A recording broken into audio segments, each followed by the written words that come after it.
kusoo dhawaada wararkii ugu dambeeyay ee xaaladda dagaal ee ka aloosan magaalada Ceerigaabo ee gobolka Sanaag. SSC Khaatuma ayaa warqadan aad u jeedin soo saartay oo ay caalamka ugu diraysa fariin iyo Soomaalidaba. Waxay kaga hadlaysaa dagaalka Ceerigaabo ka socda, laakiin marka qoraalka akhridid ama aan idin dulmar waxaad ogaan doontaan in Somaliland ay magaaladaasi dagaalka ka dhacay ay ku guuleysatay. waxaan kaloo aan eegi doonaa tirada dhimashada dhaawaca halka la kala marayo iyo hanjabaadda ay Somaliland soo saartay iyo sidoo kale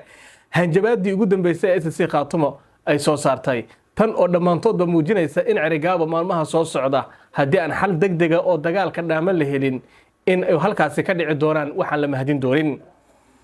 soo dhawaada muuqaalkan hadduu soo gaaran la garee saaxiibada la wadaag janalkana subscribe saar si uu dad badan u gaaro. haddii aan ku bilaabo waa tii aanu saakidin la wadaagnay xaaladihii Sanaage dagaalka halkaas iyo Ceerigaabo ka socda waa mid maalmihii ugu dambeeyayba isi soo tarayay. dagaalku wuxuu u dhaxeeyay SSC Khaatuma iyo Somaliland labadan dhinac oo labadii sano ugu dambeysayba dagaalkoodii la saacana ka bilaamay uusan wali istaagin ayaa maalinba deegaano cusub ku dagaalamaya.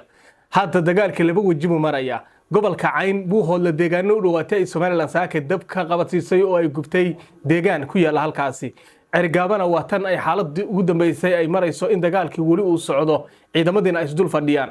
SSC Khaatuma qoraal ay soo saartay ayay waxay uga hadashay waxa ka taagan Ceerigaabo iyo wixii maalmihii la soo dhaafay halkaasi ka dhacay iyo sidoo kale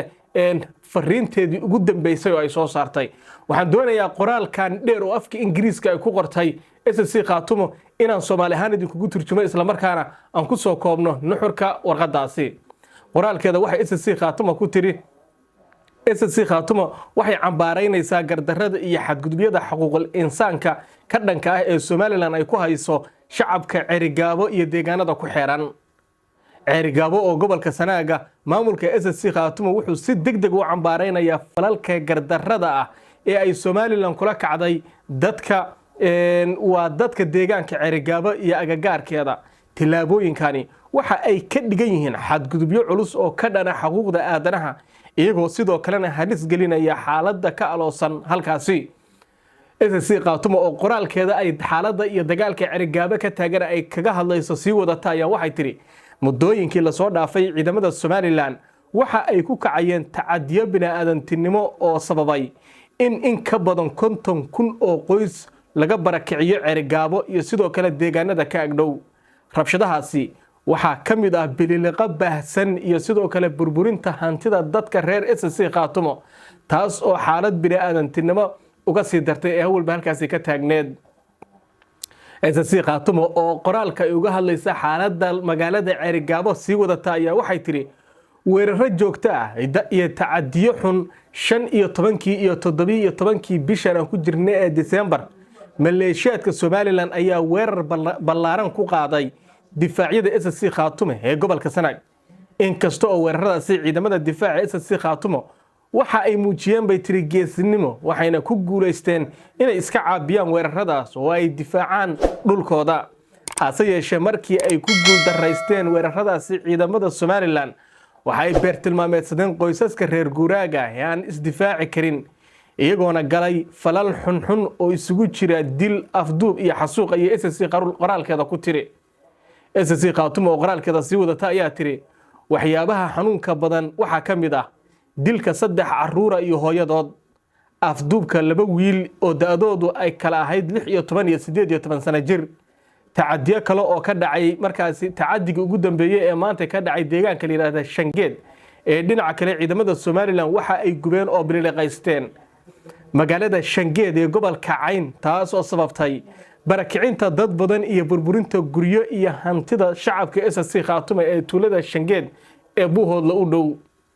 SSC Khaatuma oo wali qoraalkeeda dheer ay kaga hadlaysa xaaladda colaadeed ee Ceerigaabo iyo Somaliland iyo SSC Khaatuma u dhaxaysa ayaa waxay tiri SSC Khaatuma waxa ay ku baaqaysaa nabad iyo cadaalad. maamulka SSC Khaatuma wuxuu ku adkaysanayaa inaysan marnaba ku xadgudbayn xuduudaha la aqoonsan yahay sharci ahaan ujeedkooduna waa kaliya inay difaacaan dhulkooda iyo dadka ka soo horjeeda gardarrada markaas sharci darradan inay iska difaacaan. SSC Khaatuma ayaa baaq soo saartay oo waxay tiri baaq degdeg ah SSC Khaatuma waxay ugu baaqaysaa dawladda federaalka Soomaaliya beesha caalamka iyo dhammaan badaneeyaasha nabadda iyo xasiloonida ee geeska Afrika in si degdeg ah wax looga qabto xadgudubyada Somaliland ay ka wado gobolka Sanaag Cerigabo iyo sidoo kale gobolka Cayni iyo dhulka SSC Khaatuma maamulka SSC Khaatuma waxa uu qoraalkiisa sii raaciyay SSC Khaatuma waxa uu ku celinayaa inay Somaliland mas'uul ka tahay khasaaraha dhimashada baraykicinta shacabka fara badan iyo sidoo kale burburka hantida shacabka waxaana ay ku adkaysanaysaa go'aankeeda SSC Khaatuma ee ah difaaca shacabkooda iyo ka shaqaynta nabadda iyo cadaaladda ay qoraalkeeda ku soo gabagabaysay maamulka SSC Khaatuma oo dhowr maalmo kadib dagaalkii Cerigabo qoraal soo saaray galabtay qoraalkan SSC Khaatuma marka aad dhan walba ka eegto waxa muuqanaysa in xaaladda Cerigabo ay tahay mid adag oo faraha ka sii baxaysa sidoo kale SSC Khaatuma waxa qoraalkeeda ka soo baxaya inaysan gacan ugu jirin Cerigabo oo ay gacanta Cerigabo gashay Somaliland isla markaana ciidamadii SSC Khaatuma iyo dhammaanba shacabkii SSC Khaatuma ka soo jeeday magaaladaasi laga saaray qoraalka waxa ka muuqanaya oo kale in tirada dadka halkaas ka barakacay ay aad u badan tahay waxayna SSC sheegtay in 50,000 oo qof oo qoys ay raahdeen dad gaaraya laga soo barakaciyay Cerigabo inkastoo Cerigabo gabi ahaanba laga qaxay oo magaalada la sheegay inay xaaladeedu ay tahay mid bandow ah oo magaaladaas ay ku sugan yihiin ciidamo oo kaliya waa ciidamada Somaliland haddana dhammaanba dadkii ka soo kala jeeday Somaliland iyo SSC Khaatuma ee shacabka ah ee magaaladaasi ku dhaqnaa ayaa u kala qaxay dhinacyada labadan qabaa'il ay degaan waxaana la soo warinayaa in magaaladu ay bandow tahay oo ganacsigii iyo wax walba ay xiran yihiin oo aysan jirin gawaari iyo dad dhex maraya magaalada Cerigabo oo 2 maalin dagaal ka dhacay kadib ciidamadii SSC Khaatuma ugu dambeyn duleedka magaalada ay joogeen ay ka sii ruqaansadeen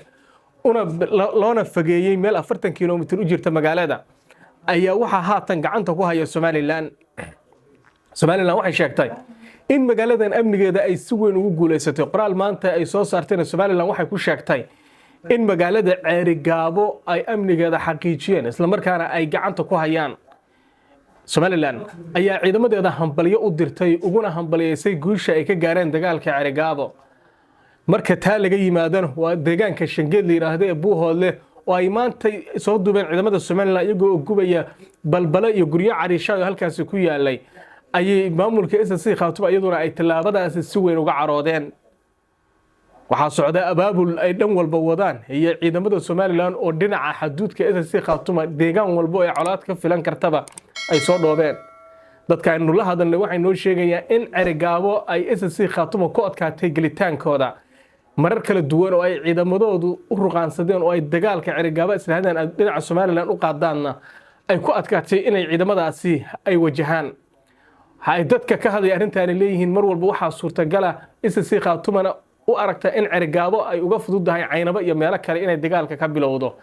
Cerigabona ay ku adkaatay gelitaankeeda iyo inay sarkaas kula dagaalanto ciidamada Somaliland oo halkaas ay Somaliland ciidamo fara badan ay soo dhooftay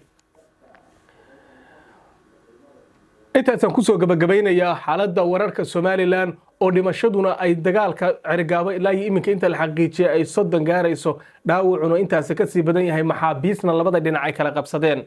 wixii waray mar walba ku soo kordhay Cerigabo barnaamijyadeena dambe ayaan ku soo koobaynaa iyo dhinacyada qoraalada iyo wararka ay soo sheegayaan muuqaaladeenan iyo barnaamijyadeena si aad mar walba la socoto channelkeena subscribe saar oo maasantihiin